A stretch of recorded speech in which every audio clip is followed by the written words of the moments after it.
So unfortunately for the week, we lost a total of negative $5,406.52.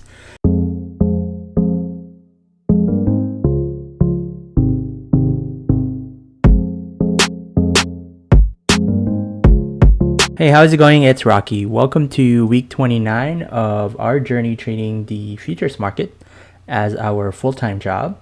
And what I have up on the chart is the Dow Jones Industrial Average, and so that's the YM for the futures. And what I have shown here is the entire 2023, where each candlestick represents 1 hour. And the reason I'm showing this is because the YM is in a bit of a run right now. The articles you probably have seen this week, the Dow Jones Industrial Average has gone on a 10-day winning streak, which is shown here on the right side here. And this 10-day winning streak is the longest streak it's had since, I believe, 2019 or 2017. I'll have to double check that. But that's for the Dow Jones Industrial Average. So if you look at the charts here for the futures market, you can see that on day number 4, it actually closed red right here. And on day number 10, which is today, it actually closed red as well. So even though it's a 10-day winning streak for the regular Dow Jones Industrial Average, not quite the same for the futures market. But regardless of that, unfortunately, it was a very bad week for us. And I'll go straight to the account statement to show you how we did this week. So our account statement, we're recording today, Friday, July 21st. It's 7:40 p.m. in the Pacific Coast. And the chart that I'm showing here started on Sunday, July 16th to today, Friday, July 21st. And it's a little tricky, and it's a tough week because normally I'm swinging long, which I decided to close last Friday. So if you check out the link above, I mentioned that on my previous content that I wanted to start all over this week, so I closed my long last week, and I'm really regretting it a lot because if I had just kept that open, it would have been a very, very profitable week. And I changed my stance this week where I'm actually net short on the market. So I'm swinging a short, which has been pretty costly to me, and it got me to 2 times close to a margin call, so I've had to fund the account. So if you look at the description here, you see that I deposited $3,000 to the account, and then we also had to deposit another $6,000 to the account.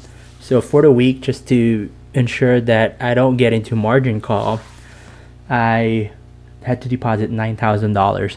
Of course, I could have decreased my position, but I'm pretty set on what my thesis is on how the market should react because next week is FOMC. Again, it's not an advice. It's just where I'm headed right now on what I expect to happen next week. But of course, if it goes wrong, then I just have to take my losses and move on, because as a trader, it's always about having the capital to trade another day. It's not about being right or wrong, just having the right capital. But for this one, I know that I am pretty bearish leading up to the FOMC. So with that $9,000, we'll make sure to subtract that to our ending cash. Now let's calculate exactly how we did this week. So our ending cash is $46,004.12. However, we did deposit $9,000 to the account, so we'll subtract that. So in reality, our ending cash is $37,004.12. And if we scroll up to our starting cash was $42,410.64.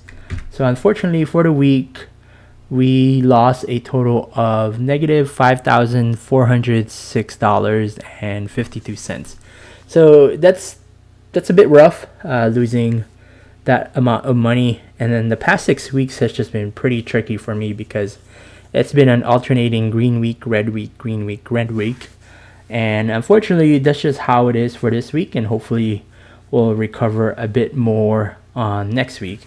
So now let's calculate what our actual percentage was for this week. So with the total loss of negative $5,406.52, we'll divide that by our starting cash of $42,410.64. And unfortunately for this week, we lost negative 12.7%. So again, not the best week, a little unfortunate, but it is what it is. And hopefully we can do a better job next week. Thank you for joining me on my content this week. I hope that I'll have better results for next week, and hopefully you had a great trading week, but do be careful because it is FOMC next week. All right, y'all have a good one, and I'll see you on the next one.